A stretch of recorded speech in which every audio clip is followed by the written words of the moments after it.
A little about myself. I've only been in workforce development for 4 years. I have 15 years of retail management experience, worked for a couple of large retailers, and then for 5 years in between, I actually worked for a wholesale nursery that supplied to big box retailers. Prior to that, a little stint with B&B, with state government.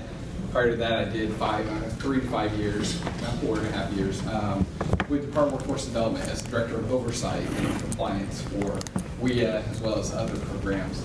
Prior to that, I have 15 years in retail management experience with a few different retailers. My focus being in customer satisfaction, customer process, workflow, logistics, and management of our products and services. The first question I have is, what do you guys think about when you think of Indiana? What comes to mind? Pacers. Pacers? Colts?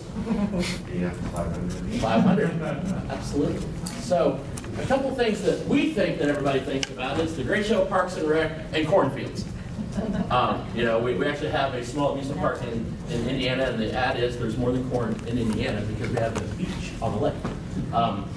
Definitely not what we have here, but anyway, when we start to think about Indiana, we think of a couple of other things. We think about the fact that we have a large healthcare industry right now. In the Indianapolis metro market alone, we have 4 major hospital chains. We also have life sciences from Dow AgriScience. We have Eli Lilly, y'all have heard of them, right? And we have Roche Diagnostics. So we have a health equipment provider, we have pharmaceuticals, and we have a lot of other things.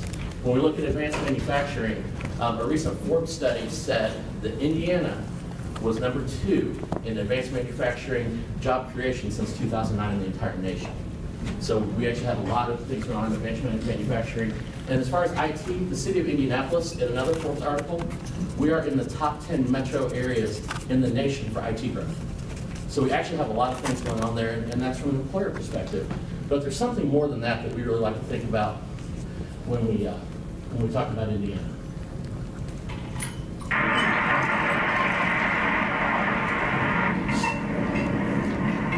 A lot of people think being homeless is something wrong with you, you're a drug addict, you're an alcoholic.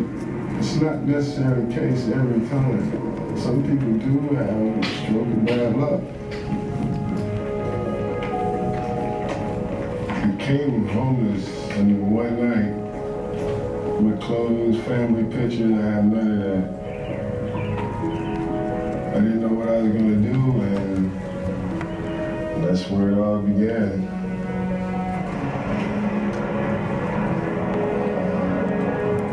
I've never been in this position before, you know. Even going to prison, you know, wasn't kind of as bad as this.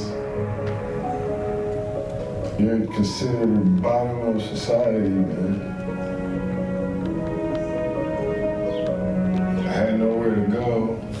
I knew I had to find a job to get up out of this because I have no money.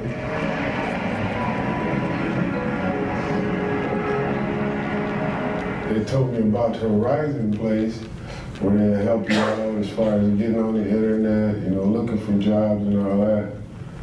I just went there every day. Every morning I went to Horizon, got on the computer and looked.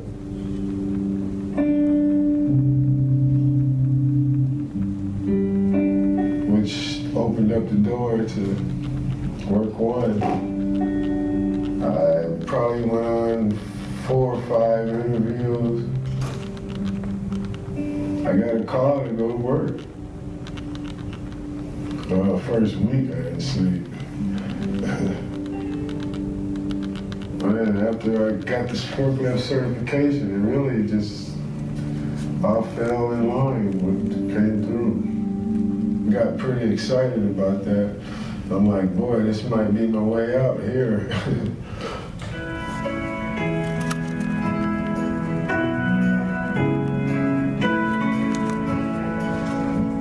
Like, I do have a past, you know, and it could have been very easy to fall back in my old ways and get back into selling drugs and all that, but determination is just, you have to be determined to want something out of life, you know. What are you going to settle for? Wanting my own place, transportation, but, you know, this is just a stepping stone, you know. if you want to make a change, you know, you have resources to do that. I can't, you know, can't imagine where I would be at, you know, doing all this stuff.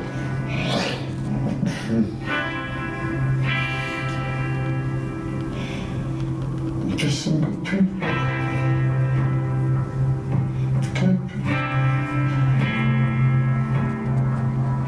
You gotta want to change. Raise up your sleeves and get in there.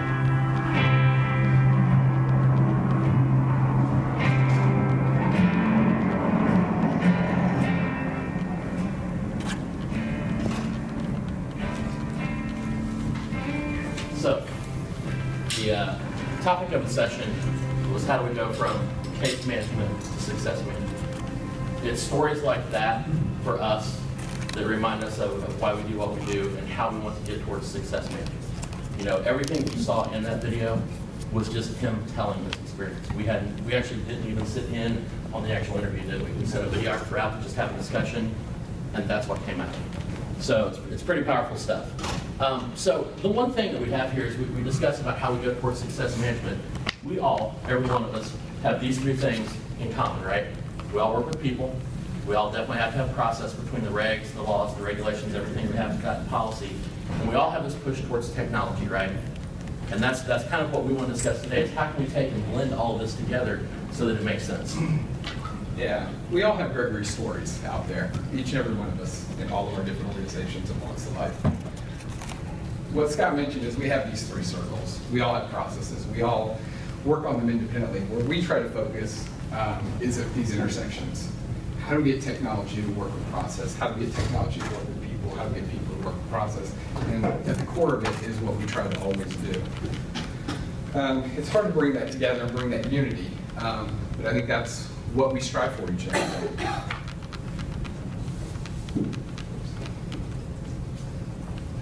Just to give you a little bit about who OneFlow is, you know, we are with for Indianapolis. We are the one-stop operator with the waiver that's allowable through the current act. We do operate the work ones from a management level. We do not do the direct services. We hire that and contract that all out. We have a working population in Marion County of about 487,000, and it's about a 20 by 20 square right in the heart of Indiana. For the next few minutes is I want to talk to you about why we do what we do. You know, a lot of times we talk about what we do. We've shared a little bit already with Gregory's story of what we do. But at the core of our organization, we like to start with why we do it. And we all have a why out there, and how we do it. You know, it's what gets us up in the morning. Why do we get up in the morning? You know, I'd like to share my personal why. My personal why for the organization is Empyra to Synergies. My goal each day is to take a very diverse group of people from varying backgrounds, some of us from retail, wholesale, whatever it may be, bring all these different people that are completely different. Scott and I are, you're gonna see how we present. We present in completely different manners. We bring that together for the common good of one goal. And that is what we're about. Scott, you want to tell me your why? Well, I was going to say for me, it's all on the same lines, but it is probably a little different. I'm definitely people-centric. It's funny, we did a Myers-Briggs study, and I'm not a feeler. I'm not at all, and you can ask my daughter, she's 13, and I'm not puppies and rainbows at all. But in the end, my why is to change a family tree one generation at a time. You know, when we do what we do with Gregory Hunt, that's my why. I can put my head on my pillow every night and wake up the next morning knowing that we did everything we could to make that happen. We're going to back here. We are going to I have 2 left feet, so. Our organization why is what we have on the screen here. Define success, drive growth. You know, we define success through increasing skills and education for residents in Indianapolis, and we drive growth by engaging local employers, ensuring they develop. We're developing the skills relevant to their changing business environment. Again, we've been demand-driven for a few years. You know, we're trying to figure out what the next step is. You know, I heard the term this week, market responsive. I like that term. I think that's what we need to move to. Demand-driven is nice, but I like the term market responsiveness. That's what we're doing. That's driving, you know, again, it falls with what we say with driving growth. We spend a lot of time on research. Innovation is probably our biggest one. and investment. I'm going to start with research. As Scott mentioned earlier, we have 3 major sectors: IT, healthcare, advanced manufacturing. We all use the same tools to determine what our sectors are in each of our areas through labor market information. But we try to take it a step further. If you go to our website, we've done a report through some other funding that we get. We all try to go after other funding, and got some financial help to do. It's called the Higher Up report for Indianapolis. We focus heavier on not just what the labor market says it's going to be in 10 years, but really trying to figure out that.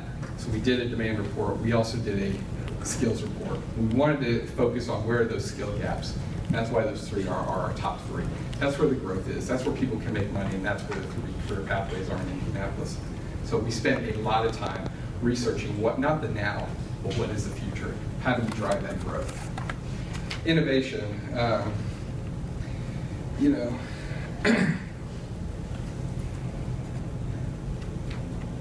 we use a lot of tools. But it all started with when I came into the system about 5 years ago when our CEO, Brooke Huntington, asked me to come back into workforce development after my short stint with Empyra Motor Vehicles. And I walked into the office, probably my second day after I spent my first day moving in. And I walked into our East Side office, and what I saw was a line wrapping around the building. I'm going, what is going on here? I'd been out of the system for about a year, and about a couple, 3 years at the Bureau of Motor Vehicles. And I walked in and I said, what is going on here? We can't have this going on. Why are people standing outside our building trying to get in the door?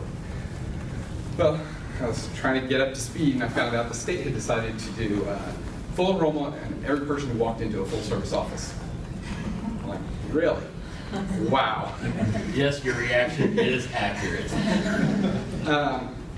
So we spent probably the next month, first of all, in the first week, I didn't want lines out of the office. That's unacceptable. From my background, customer service is key. And people standing out when it could possibly be raining is not acceptable anywhere.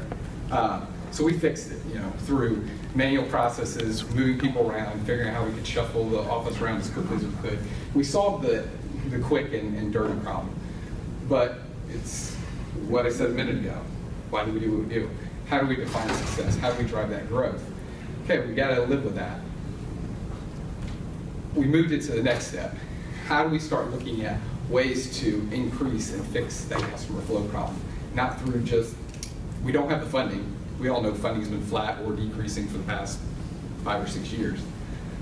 How do we do this where we can be more efficient without those funds coming in? That's where technology has played a big part. And that's what we've been trying to innovate. We continue to change our website, change our system, and build it in a way, with our virtual work one being key components. Scott will talk about that in a few moments. In moving and processing people through faster. Moves us from having a person stand there and have to do a lot of the work to the client takes ownership in their own process. Just as you saw with Gregory Hunt a few minutes ago. He had some skills, they were talking to him, helping him try to get on the computer.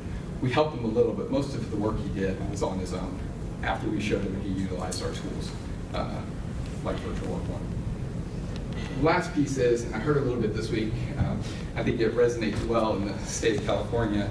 I think you guys have got some legislation out there around requiring a certain amount of investment of training dollars or for direct training or occupational skills training.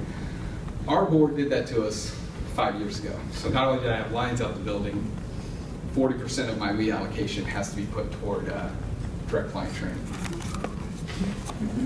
And I live with that and I do that every single day. Yes, we do. And it's not that hard. But again, it could be done without being innovative, thinking outside the box, and again, defining how we're going to be successful and how we're going to drive growth. So, just give you a little about the why and the how. And he is right. There were a lot of things we could do very quickly, and I'll add in there that spending 40% on direct client training now seems second nature to us. 5 years ago, well, was it? It was a little difficult. It was difficult. So, there's always growing pains in everything we do. But the first component of our system in Indianapolis is that we do have 3 brick and mortar offices, 2 of which are complete full service. They offer unemployment insurance, veteran services, and everything. And then we have 1 office that is strictly reemployment services only. We see annual visits of about 200,000 individuals through those doors, and we're enrolling about 3,800 people on average from the last 4 program years into WIA services. Now, the unique thing that we do in those offices is that we actually have 4 blended service providers, including the state of Indiana. We have divided our service provision up between 2 different providers, and they actually functionally manage each other towards common goals. Now, I know at first that sounds absolutely crazy, but after about 2 to 3 years of doing it, they report amongst each other. And then we actually have 1 vendor that we've hired that has 4 staff, and they're strictly responsible for our customer solutions. So any type of documents that we hand out, any type of workshops, and we'll talk a little more about that in a minute, they actually handle all of that. And between those 4 entities together, we have a pay performance structure set up so that if one of them wins, they all start to win, but when they all hit their goals, everyone wins in a very good way. So after we looked at the brick and mortar offices and we had control over things were going, we went to the next step, and we developed a mobile office. So out of the 30 service provider staff that you saw there, 4 of those actually spend none of their time in our brick and mortar offices. They're out in community-based organizations. We also have a partnership with the state of Indiana where we have what's called Work Indiana funds. And the Work Indiana funds actually leverage either adult education or skill deficiencies, and they can be in an adult ed system and be receiving a post-secondary credential at the same time. So it's a really powerful tool that the state has given us, and they've given us 4 staff members to do that. So between the 8 staff members that we have, we actually go out to 24 different community-based organizations in the city of Indianapolis, including libraries and that type of thing, every month. Average visits are between 100 and 120 a month, and we're seeing that 30% of that 3,800 enrollments are coming from that mobile outreach, and 45% of the training allocation that we spend is going in that area. You know, what we realized was that we couldn't get people to come into our offices. It's the unemployment office. No matter how you badge it, oh my God, it's the bureaucracy that's there. I'm never going to get where I need to go. So we realized that by partnering up with these CBOs, that's their safe haven. You know, I think we have 1 or 2 CBOs that are in here, but that has leveraged us in a way to find a lot of great individuals that we wouldn't have found any other way. So it's really powerful. And then honestly, how many are parents? I mean, I told you I got a lot of parents in here. Well, I kind of equate it to, then we had a new bundle of joy that popped up about a year and a half ago. And what it is, Gus mentioned, it's our virtual Work One website. And it's WorkOneIndy.org. We can give you any of the information you want about it. But what we were able to do with WorkOneIndy.org is we actually take another of the service provider staff. We have 4 of them that are dedicated to doing nothing but working with folks virtually. They literally do no face-to-face meetings with these folks. We're leveraging Skype, we're leveraging FaceTime, we're leveraging email to text, however we need to do it to actually contact those folks. Now the great thing, and y'all have to bear with me because I'm a geek when it comes to this stuff, this is my comfort zone. We have built the program, or the website through our partnership with Empyra Workforce Solutions to be able to gather all of our program enrollment information ahead of time. How many of y'all bought a car, bought a house in the past few years? You know, when you do that now, it's different than I remember with my mom and dad. You went and picked the car out and everything, and then you fill out the loan paperwork, you went and got something to eat, you might have heard, it might have been a couple of days. Now you do all of that ahead of time, right? We're in a value-add proposition here also. We're having everyone give us all the information that they feel comfortable with giving, and then we're reaching out and reviewing what we have, and then figuring out what's missing, what needs clarification, and revising it before they even come into the office. Think about how powerful that is. If you have a bureaucratic office that someone doesn't want to come into, if you can explain to them why they need to, they're going to come. And that's where we came from it. The other great thing about the website is that it is business rule driven. So if I say specifically, I want something to do with healthcare, we have an info session that's given in each of our offices about what it takes to go into the healthcare sector. It will make that recommendation if they come to that session. If they're a veteran, it will only recommend to the veterans, come to the Vet Job Club. So it helps us set up any of those rules, and it's completely customizable. So if we have a new program, and we'll talk about our special initiatives a little bit later, we can actually drop all of that stuff in. Now our customer solutions vendor has built several small videos that are under 15 minutes a piece that cover our core workshops that are required in the state of Indiana. Those are all available 24/7. Yes, ma'am. 2 slides back, you mentioned CBOs. Do you work with the people that are there at the CBOs? Okay, do they assist you or assist the people in the process of getting documentation together for enrollment? If they choose to, yes. Yeah. You may jump in. All right, you do that and then I'll, okay. Yeah. One of the things that we're starting to do, because the virtual is starting to come into its own, is that we can actually give access to the CBOs on the backside also. so they can start to see some of our program enrollment information, so they can use it to do their own enrollments also. Because name, address, all that information, that's pertinent to any program, right? We can give them read-only access, so we're starting to get them on board to understand the true benefit of getting everyone in that system. And then we have a partnership with our advisors, because the same advisor always goes to each of the CBOs. So they have a working relationship with one of the job coaches there, one of the life coaches, however that structure's set up, and they get referrals from them in that nature. So we kind of layer on what the CBO doesn't do. We don't ever want to reinvent the wheel. If there's a tool out there, an organization's doing something great, we just need to help leverage their knowledge. And that's what it's all about. Yeah. Scott mentioned virtual is his baby. He works very closely on helping set that up and driving business rules. Virtual was mine when I came into the system 4 or 5 years ago. Again, looking for ways that how we can touch people in places where we're not touching them. You know, not jumping too far ahead, but you know, there's the value proposition for the CBOs is we bring the funding to it. Again, if we have to put 40% toward direct training, and it's difficult to navigate a bureaucratic office like our employment office, then we go out to there. Those case managers realize that they're able to give their clients access to millions of dollars, and that's what it basically boils down to. So there's a value proposition there. They also realize that there's help in case managing. You know, the problem we also find in a brick and mortar building, if it's one case manager against some of these difficult situations that we deal with, you heard Gregory talk about it. He had issues with drugs. It's our case manager at Surprise House coming together and saying, look, we got 2 people, or 3 people, in this case, it might be 4 now. They come together and advocate for him. So the negative influences that are out there, now it's not 1 against 4 or 5 negative influences, it's 2, 3, or 4 against a negative influence. And that's the power that we get, looking for solutions to deal with the real life problems that are out there. It's not just a number or ticket of a person coming in. We're trying to evaluate what are the barriers that are causing it. It's not just they can't get to our office, transportation and all that. It's those things that you can't see. It's those people issues that come up. It's their buddy saying, hey, here's these drugs, or hey, let's go knock off this liquor store, whatever it may be. We're able to help those case managers here because we're both hearing different stories, hearing different ways in the case conference and council for that. Yeah. Can I ask a question? The 24/7 access to workshops, people are enrolled in the program before they go into, you know, this virtual In workshops? our world, that is an account creation. They basically give us 10 demographics. It's not a full enrollment until we have to see the core services. That's how Indiana's set up. So out of those workshops, there's a basic resume video, basic interview video, basic job search. We have 6 different videos on financial literacy, 1 on job search, 3 on healthy lifestyle. And it's just snippets to give them an idea of where they need to go. And then the system, after they watch that video, will say, oh, you watched that video, now you ought to come into Resume Lab. So it gets that next connection and makes that next recommendation. Yeah. Do you register before they can access that website? Or? They have to create a basic account, just like with anything else. We basically require the 10 demographic information to register at that point. The way we built the system was in this manner. It's, again, customer friendly. You go to a lot of websites, and it's, you give a little, you give them a little. And that's what we do. We give them a little. If you like what you saw, register, give me a little more information.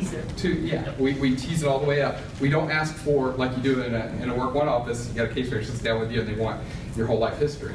We built the system, again, very flexible, and that's what we wanted to do in our area.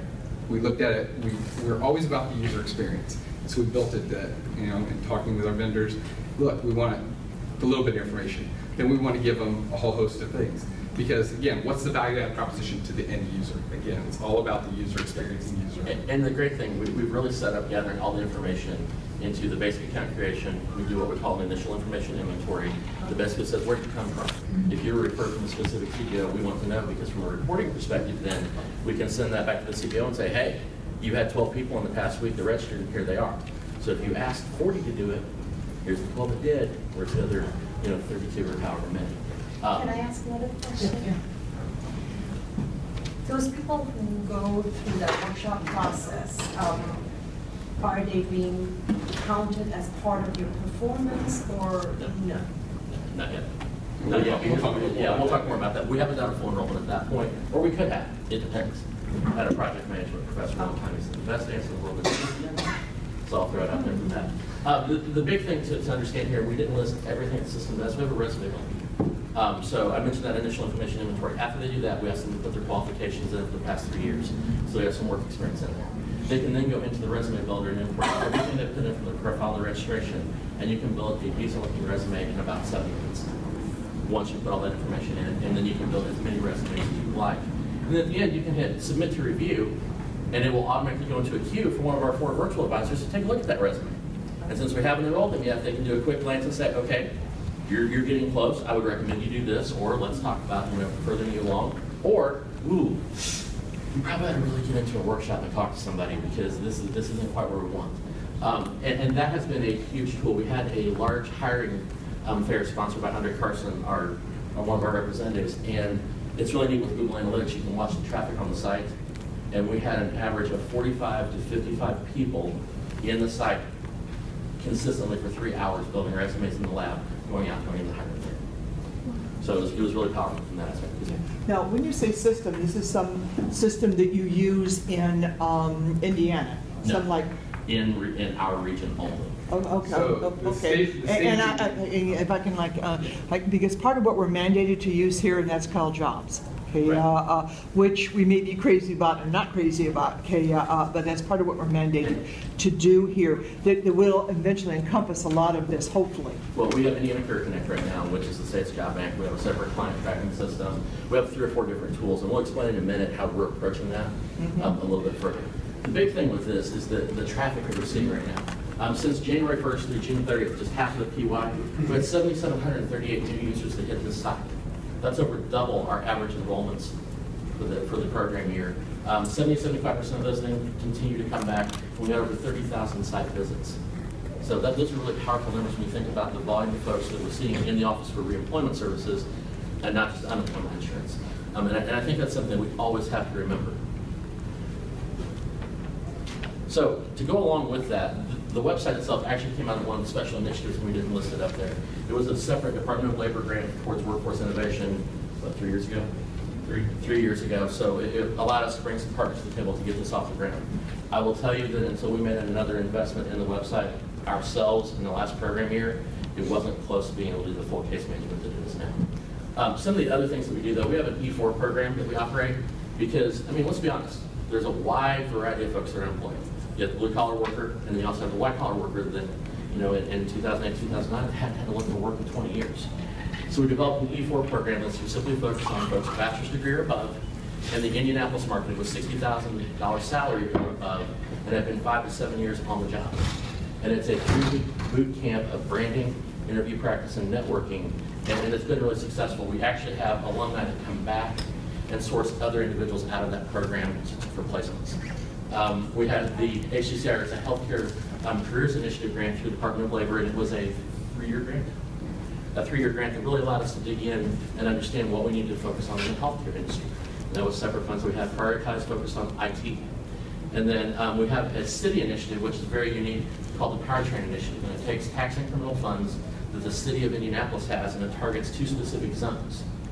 It doesn't have any of the federal requirements on how we spend the money, which is wonderful. I mean, y'all know what that means. But we can focus on on-the-job training, different types of certifications in that zone, and they just have to live within a 2-mile radius of that area. So it's really allowed us to leverage a lot of different things. Under sector-driven activities, I listed that up there separately because the other thing, we talked about having 3 offices, right? We have work cell specialization in each of those offices. So our office on the north side of Indianapolis, which is by a lot of the hospitals, it's our healthcare office. The east side is by a lot of our advanced manufacturing partners, so it's advanced manufacturing, and then the west side is IT and business. So it allows us to really work efficiently in a small group when we're focusing on a lot of the projects and type of things that we have. Yeah, I think what's important here is the diversity. Again, going back to our core, why we do what we do. We're not just serving the hard to serve, like Gregory Hunt. We also had the problem of a recession that put a lot of very high-skilled folks out of work.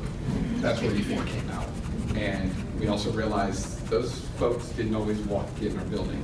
So that's what the Virtual Work One, the OneFlow platform has allowed us to touch. It touches those folks. They know how to navigate themselves. They just need that quick 15-minute video on resume. What's the latest and greatest? What do I need to brush up on my interviewing skills? And they allow them good practice, and it's helped get a lot of our long-term unemployed back to work. You asked the question a minute ago of a statewide system. Scott mentioned a couple of them. we have a statewide job board we have to use. We also have a mandated statewide case management system. My boss, our president CEO, was the deputy commissioner at the Department of Workforce Development when that was put in place. So, you know, we have to use the same thing. And like in powertrain, city money, different set of rules. I don't have to deal for that funding. I don't care if a person has to be selective service.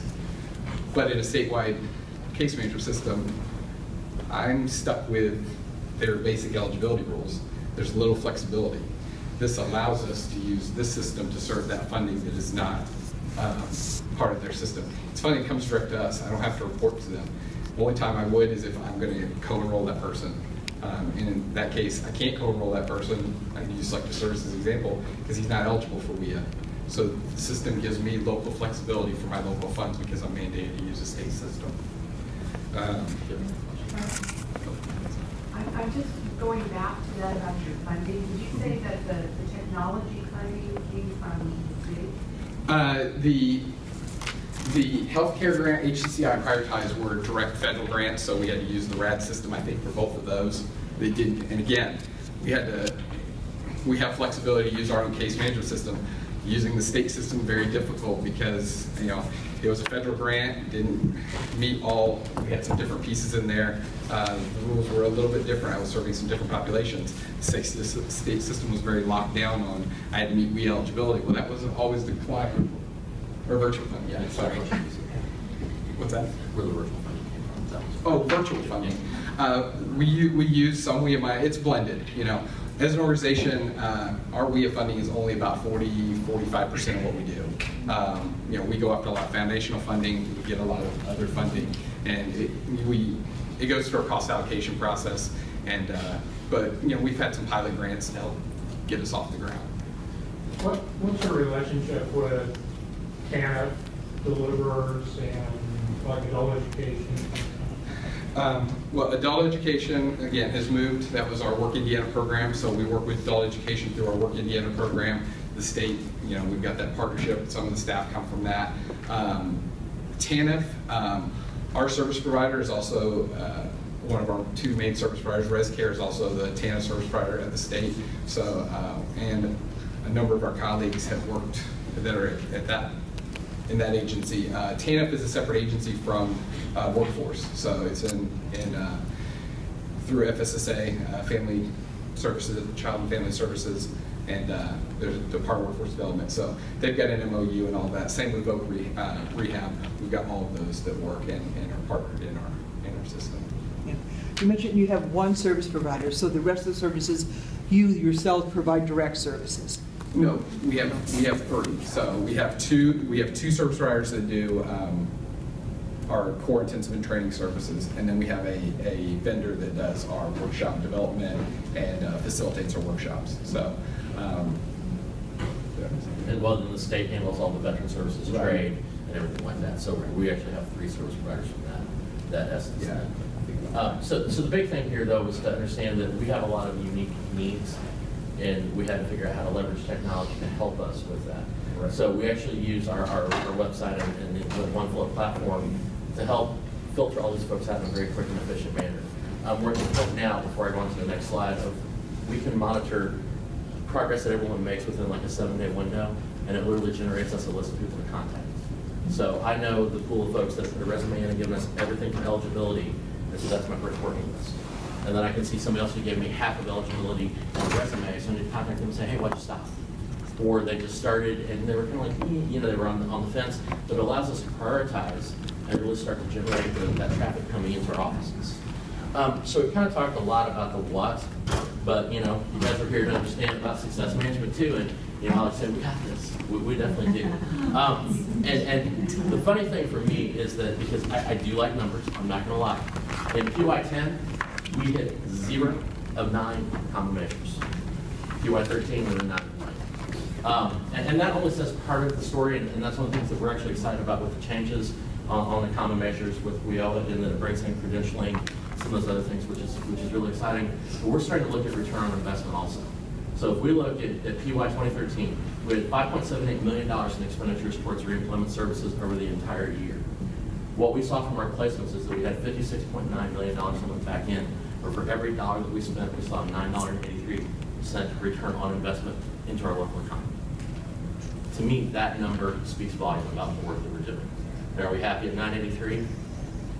It's a start, but I will tell you from my boss, it needs to be above $12 an hour, and that's where we're really headed. So that is one component of success management, just because we have to know where we're at. I was in Lisa's session yesterday on the out-of-school youth program in LA, and one of the biggest things that she told us at the beginning of that session was that we always have to know what we have in the pipeline number-wise.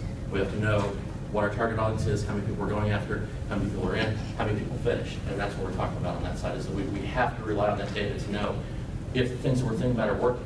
You know, right now we believe the virtual is working, and in another 6 months we'll know for sure. I can tell you it will. Yes? On the number for the economy from placement, are you using their salary? Yeah, that's exactly. Or is there no, we use the salary that's reported. The salary replaces that. Absolutely. So that's one component of success management. But the other thing that we like to talk about from the participant side is the impact on folks like Gregory. Now, a couple of things we didn't tell you with that video is that Gregory was actually in our system back in 2009, right when Gus came in, and he got lost. And because he got lost, he went out, made a bad decision, was selling drugs, spent some jail time. After he was released, he got a reduced sentence and was out. He landed at Horizon House, and we helped him. He is at the point now where he has his own apartment.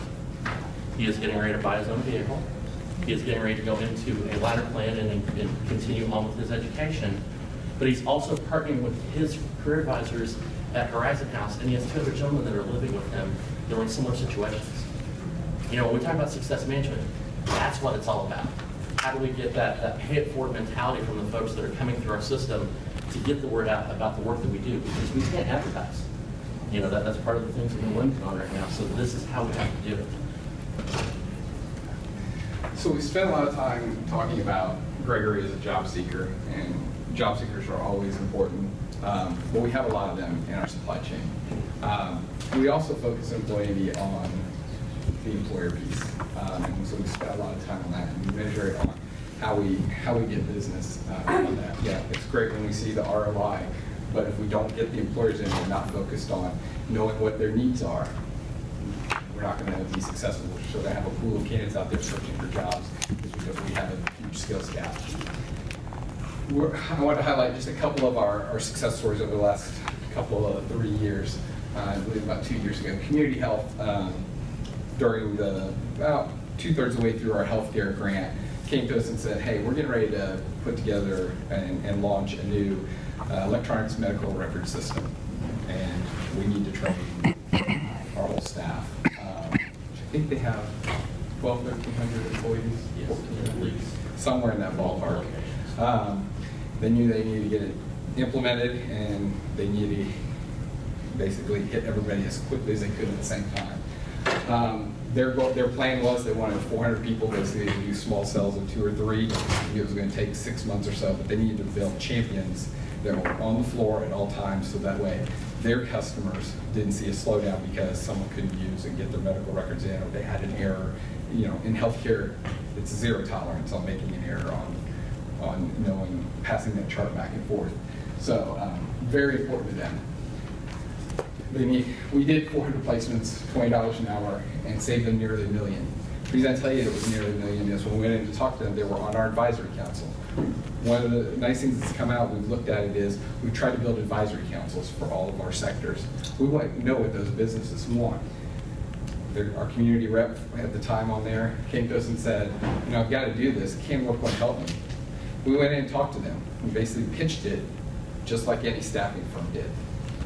After the fact, we found out Kelly Services had come in and pitched it to them because it cost them $1 million. It's $1 million that they didn't get. And number 2, we had a lot of long-term unemployed workers that had the skills because we were using our systems. You know, we were just bringing on virtual. We were using that. We plugged it with their ATS system and just found that solution to bring that to them. Celadon is another example. They came to us about a year and a half ago and said, you know, next 18 months we need 500 drivers. They were buying a couple, 3 of their competitors, and they're like, you know, we need to get that.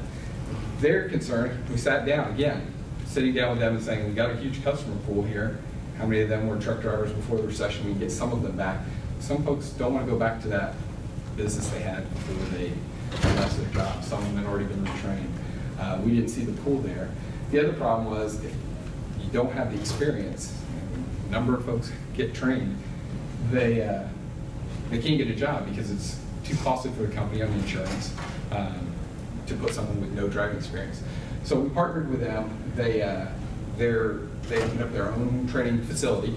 They looked at that, but they also do it in a way that they take an experienced driver, so they're taking their experienced drivers and they do team driving. One, it lets them log more hours, but it gives that new driver experience. Yeah, and that was something we brought to the table. It's like, look, is there a way we can do that? We pitched a few different choices, and that's the one they liked. They're like, you know, that may work. They brought their insurance companies in, and the marriage was made. So I'm going to share with you no, go ahead. We're going to share you a video of Excel it talks a little bit about from their employer and some of their clients of that program. I just do not do it justice. Going out over the road, being gone, figuring stuff out on your own, pre-planning, mapping, backing, it's more than just driving a truck. There's lots to it. The driver shortage right now is close to anywhere from 200,000 drivers. So I've heard anywhere as high as 500,000 drivers. We need truck drivers to deliver freight for everything. If we don't have those drivers, things are going to come to a complete halt. I often wanted to drive trucks, and I already often had the idea in my head to want to do it. Without the experience, it's going to be pretty hard to find work. So I thought that I was going to have to do the school, get a part-time night job, and still work at cutting hair on the weekends, you know. I didn't want to have to do all of that, you know. Individuals that want to be truckers are kind of, you know, sometimes we'll look at them as the last of the cowboys. We started the driver school about a year and a half ago, and at that time, trying to attract drivers. So we had further conversation with Work One, and they said that they would be able to put us in a position where if we started school, they would be able to help feed us with drivers or potential candidates for the school. So that gave us the kind of the foundation, if you will, for us to be confident that building the school, investing $7 million into the community to hire individuals, Work One would be there to support us. They were anticipating hiring 500 over-the-road truck drivers in the next 5 to 6 years, every single year. Part of their difficulty was that outside of just their growth was finding qualified drivers. Now this is basically the face of the company as they go into the loading docks, the shipping areas, the consignees. They're going to be interacting directly with our customers. So it's got to be an individual that's engaged, professional, and puts the best face on the company when they go in there. The other thing that Work One has done a really good job as far as putting us in a position where we are able to really get them to understand what type of career they're going into, which puts us in a better position to be successful with those individuals. So the retention rate on the individuals going through that come from Work One are better than the time and effort we spend through non-Work One employees. I'm most grateful for today. Work One, they provided me with an opportunity to excel in life. They provided me with an opportunity to be financially stable. I'm grateful just to be in the environment around these good people that don't mind teaching and helping the next person to learn. I feel very blessed. About 70% of our people who come actually graduate from us. Work One people, I'd say that number is probably closer to 95%. Most of the Work One people that come actually stay and complete it. We really try to educate ourselves on what the employers are seeking and what the industries are requiring and what that looks like, just our communication with each other. It's very open. Like I said, we meet all the time. I think our relationship with Work One helps us to be able to hire individuals and really bring drivers in or potential drivers in through the school in a manner that is more efficient from our standpoint. We have a pool of people that are unemployed or underemployed that are looking for work, and they have the skills and they have the credentials. If they don't have the credentials, we're helping them get those skills and those credentials. They got me in, I went to 2 classes, and they got me in school. And here I am today. If I wouldn't have Work One, I would probably be having to wait to pay out of pocket myself to be able to pay for school. I would have to probably work 2, 3 jobs and struggle to get through school. And at the same time, take care of my children. That's my main focus, is my children. With working with Employee and Work One, they put us in a situation where we've been able to hire individuals, but not just hire individuals. We're able to put people in a position where we're giving them gainful employment, not just a job but a career. By doing that, they're really tied more to the company, and you have less turnover, and you have better retention with those individuals, which once again saves money for the company. So it's putting the right people on the right roles in an organization, but without Work One, we wouldn't have those individuals to put in those jobs. The main service that we provide are all of the skills training and the reemployment services that we can provide to people to help them get jobs that those employers are struggling to fill because they're not looking in the right place. The right place they should be looking is right here at WorkOneIndy Indianapolis.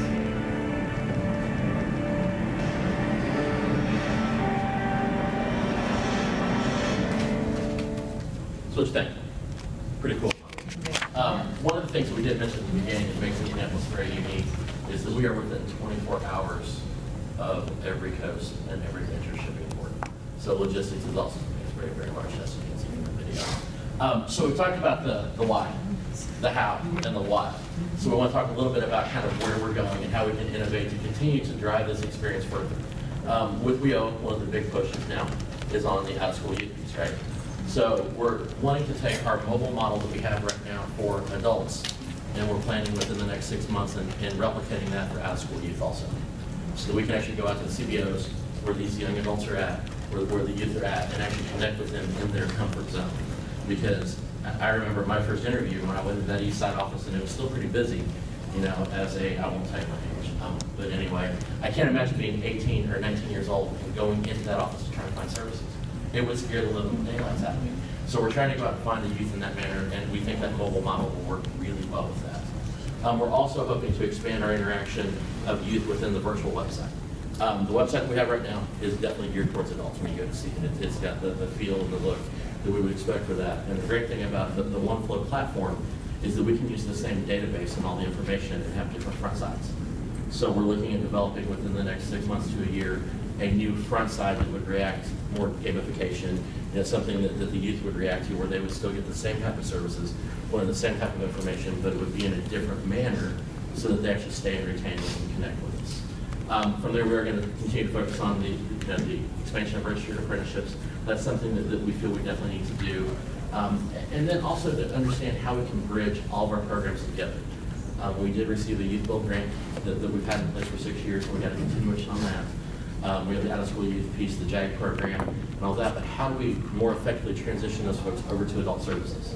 In Indiana, that isn't a clearly defined bridge, and a lot of times we struggle with to make sure we stay in compliance. You know, we need to stop worrying about compliance and figure out how we actually make the connection the way we need to. And you know, social media, it is how it works. We're on Facebook, we're on Twitter, but how do we start to get the relevant things out there that those youth really want? And then, I like the term familiar technologies. I think that's something that's very important. So from the virtual Work One side, on the adult side, the first thing we're very close to doing, we're hoping, I chuckle about that because it's been a battle with the state. The technology is already there with the OneFlow system, but we're hoping to be able to integrate completely with the case management system. That's what a few people were talking about earlier. Through API technology, we want to be able to send over all the registration information and all the services that they receive in our system and have those recorded in the state system. We've beta tested it, it's there. We just need to get the approval to turn it on, and that will be absolutely phenomenal. We're looking at figuring out how we can bring in some touchscreen and tablet integration. You know, if somebody's sitting down with a case manager, and we're talking about different things that are in the site, it's fine for us to have our side, the case management side, up on our screen, but what if we want them to do something on the website so that we can show them where to go? So we're hoping we can leverage tablets and that type of technology that's very familiar to them so that they can do that. And hiring events, same thing. Mobile app is very close. I think we're probably a month and a half away on that. And the really neat thing about the mobile app, honestly, It's going to work a lot like the banking industry. So once you do all of your registration components and you get all the information in there, that mobile app will tell you, I need a copy of your driver's license. I need a copy of your social security card. You'll be able to take the picture, it will upload into the system, then we can approve whether it's clear or not. We'll be able to use DD-214 same way, any other type of income verification, anything that we want. And then the system will give us in a queue, this person's ready to rock and roll. Just verify these documents, verify this information, and then you can just go with it. You know, that efficiency is phenomenal. It will also send alerts to them, hey, you haven't logged in so long. We miss you, come back. Or there's an event that we think you should go to, here's a recommendation, check it out and schedule it. And then the other piece that's really neat about the system, we use a knowledge, skill, and ability job search tool that's called CTORC from a company called TorqueWorks.